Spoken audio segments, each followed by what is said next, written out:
Fafa Hassan tak pernah menyangka ia akan menjadi konglomerat di Arab Saudi.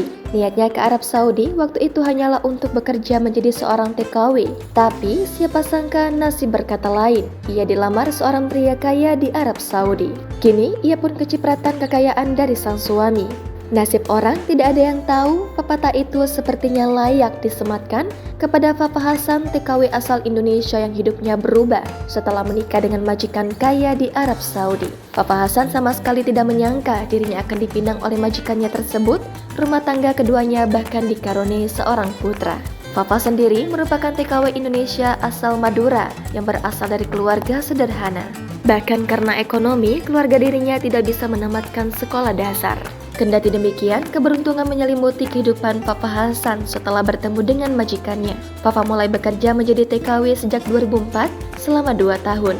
Kemudian pulang ke Indonesia. Ia memutuskan kembali ke tanah air demi bertemu suami. Sayang, kisah cintanya harus berakhir dengan perceraian. Kemudian di tahun 2008, dirinya kembali bekerja jadi TKW di Arab Saudi. Diceritakan Fafa pertama kali bertemu dan bekerja dengan majikan tersebut pada Januari 2008. Kemudian dirinya bekerja dengan anak majikannya tersebut. Berawal dari Fafa yang mulai bekerja dan menetap di rumah seorang sultan kaya yang baik. Saat itu ia mengaku telah diajak menikah oleh majikannya.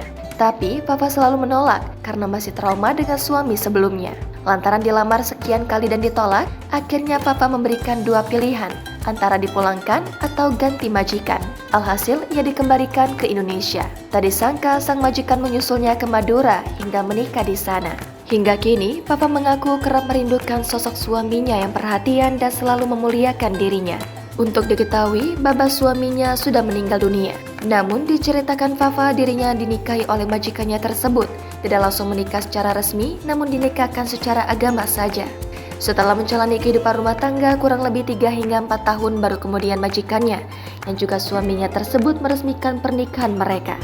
Sepeninggal sang suami, Fafa mengaku sempat ingin kembali ke Indonesia, tapi sang putra ingin tetap tinggal di Arab. Kabarnya, Fafa telah menjual sebagian warisannya di Arab tersebut sampai puluhan miliar. Tak heran, dia dikenal sebagai salah satu WNI terkaya di Arab Saudi.